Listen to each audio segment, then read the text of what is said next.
Hey guys, so today I'm going to be talking about the picture book Mr. Ferris and His Wheel, written by Katherine Gibbs Davis and illustrated by Gilbert Ford. So let's meet the author. Katherine Gibbs Davis, or Gibbs Davis as she sometimes refers to herself as, has written more than 20 award winning fiction and nonfiction books. This includes picture books, chapter books, middle grade novels, and young adult novels. She visits schools and libraries across the country and said that I often travel with a revolving Lego Ferris wheel to illustrate the principles of movement in Mr. Ferris and His Wheel. She also has been a guest author at several presidential libraries. Her most popular books are Mr. Ferris and His Wheel and Wackiest White House Pets. She wrote a lot about the White House and the government. She teaches at Skidmore College, and she lives with her husband and their daughter in Vermont. So here I just have some pictures of the covers of her other literary works. There's countless books that she's written, but here's an example of a few of them that include both nonfiction and fiction. So, in regards to the reception of this book, I found a few reviews from Amazon. One of the reviews says that the book is a wonderful combination of engineering and historical facts told in an easy to understand and interesting way for all readers. After reading this book to my students, they wanted to research Mr. Ferris and the times he lived in, as well as the process of invention. Another says, I love this book. It has everything in it and is great for even the big kids. And a third review that I found says that Davis goes through the steps that Ferris went to in order to make his dream become a reality. The designing of his invention and his need for donations to cover the costs are explained in a way that young readers can understand, and his race to complete the Ferris wheel by the World's Fair adds some suspense to the picture book. So here I have Mr. Ferris and His Wheel awards and distinctions. And as you can see, the picture book was very, very well received by the public and it was very esteemed.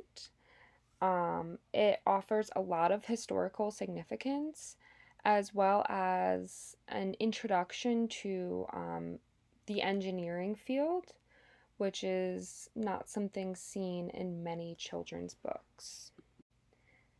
The section of the book that I chose to read is right after the completion of the wheel and as George is introducing it to the public.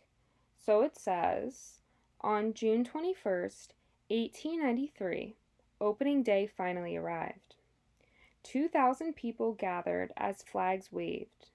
George took the stage and dedicated his wheel to the noble profession of engineering. Then George's wife presented him with a beautiful golden whistle. George and his wife stepped proudly into car number 1, followed by their nervous but excited guests. Uniformed guards closed and locked the door. Would the wheel work?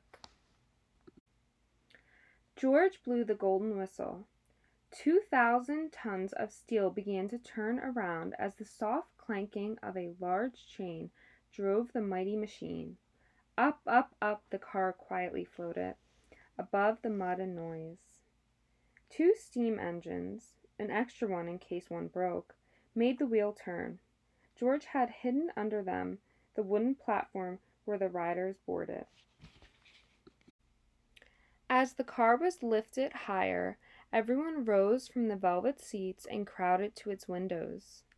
Spread out below them was a dizzying sweep of the fairgrounds, the city of Chicago, and sparkling Lake Michigan, and even a glimpse of 3 faraway states. Below, more cars were loaded, and after the people had gone 2 times around and had 20 glorious airborne minutes in motion, Powerful brakes brought the wheel to a whisper-soft stop. When the conductor called, "All out!" everyone begged to go around again. "The wheel is safe!" The news raced through the fairgrounds, through the city of Chicago, and across the country. So here I have some discussion questions on the book. Number 1 is George Washington Gale Ferris Jr. had the idea to build a structure that would dazzle and move, yet his idea was initially rejected by many. He persevered and successfully built the Ferris wheel. What can this story teach students about character development? Number 2, I have what was Davis's purpose in including historical information throughout the narrative? And for number 3, I have what can the illustrations teach students about mood and tone? For my last slide, I thought that it'd be fun to add some real life pictures of the Ferris wheel as well as a picture of George Washington Gale Ferris Jr. Thanks for listening, and I hope that you enjoyed my picture book analysis of Mr. Ferris and his wheel.